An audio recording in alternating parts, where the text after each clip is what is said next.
Hi everybody, it's Scarlet Pete here and welcome to my self-sufficiency channel. We're carrying on with our machine knitting series of self-sufficiency, namely servicing and repairing the carriage. So what I've got here are two knitmaster 700 carriages to show you how to clean and service the drums. These are the patterning drums here, and quite often they will become sticky. This one's very sticky. If you look at this one I've serviced, it's running really freely and nicely.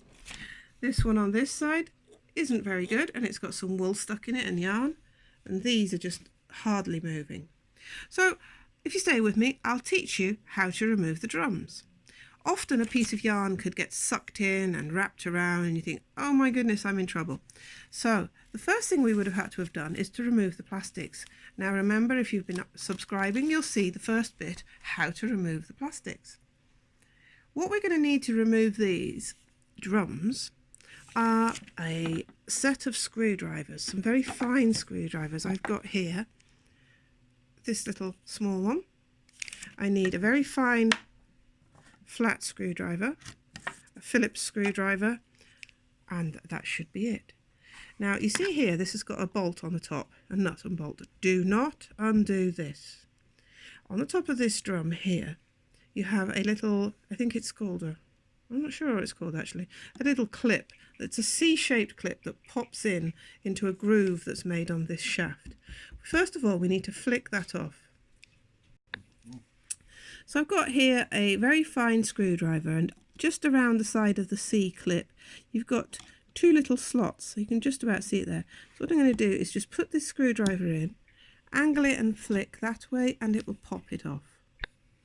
Here we've half got it off, and let's see if I can film it and show you it popping off. There you go. That just pops off. We'll put that to the side here.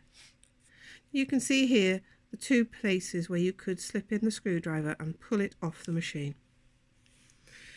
So that's the first stage, removing the clip that's holding the drum on the top.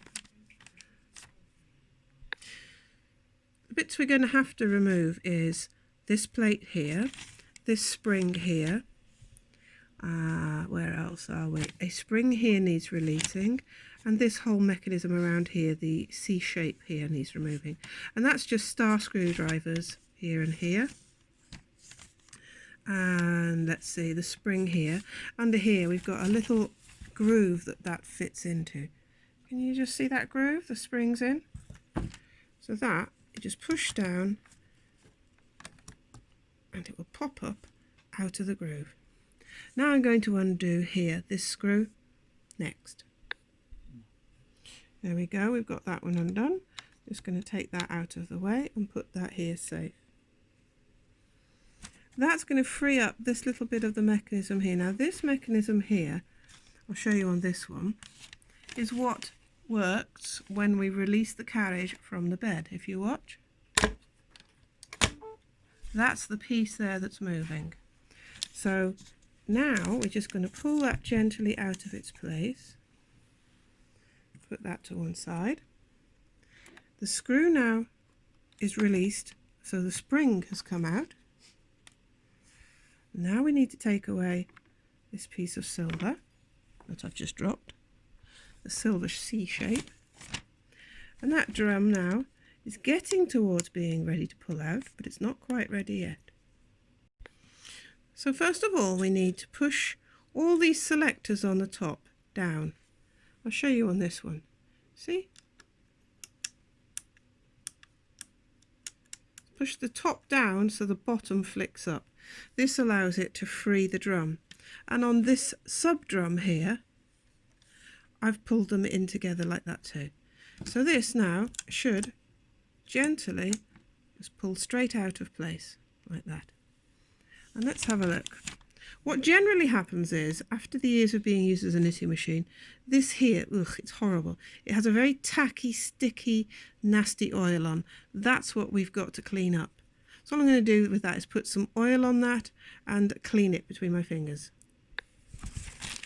I'm going to use a rag actually. It'd be more sensible, wouldn't it?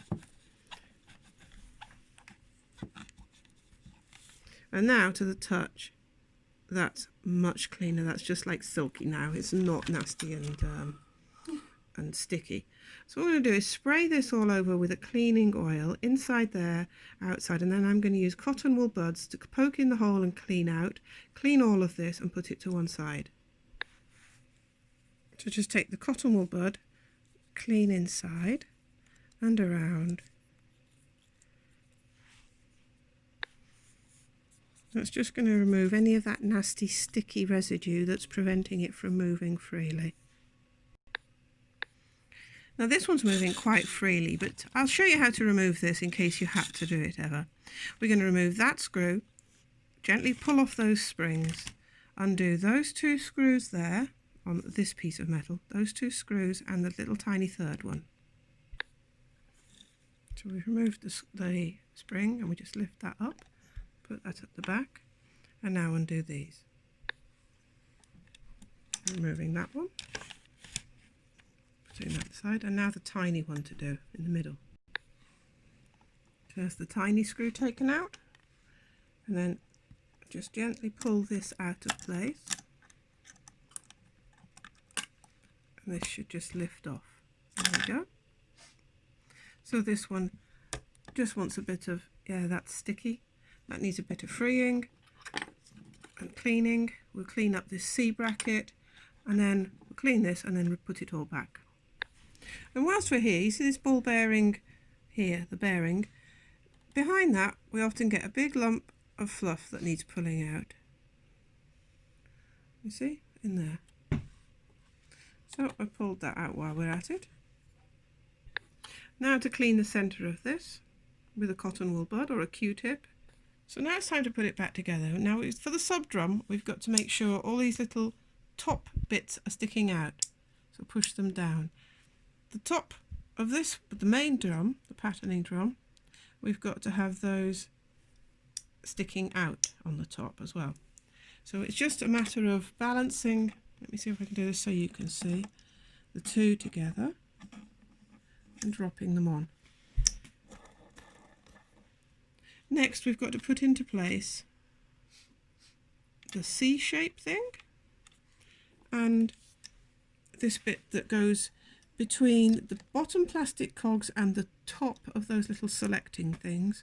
That's got to clip, just go underneath and drop into place. Takes a bit of a wiggle, drops into place, and there it locks in place there. And now it's time just to put all the screws back in. So we also have to check that that's moving freely before we do those screws up. Those 3 screws are all back in, and now I'm just dropped into place this, and between the spike sticking up and this clip here that holds against the spike, we've got to slip in onto the piece of metal, onto that, the spring with the long leg sticking up in the air, put it in place, and next is to screw that on. Before we screw it in, we have to check that the C shape here is not catching at all and it's equal amount each side. Next, this piece has to clip on one end, and the leg, folded over leg, has to be on the top. This piece has to go between that bar, through and under, through the little hole, and then there should be a clip for it to stick onto, and the clip's missing. Let me show you on this other carriage. There's the clip that it has to be put onto. So imagine we've done that. I'm going to tighten up this now. That's tight. Next job is take this spring and drop it down and clip it into the, there's a V shape here to go into. If you look on this side, you should see it. Right? Last bit to do is put the clip on. Clipping on the C-clip. Clip the wire onto the hole. Put it to there. Slip this over the top, having both these sticky up wires into this hole. All that's left to do is clip that on,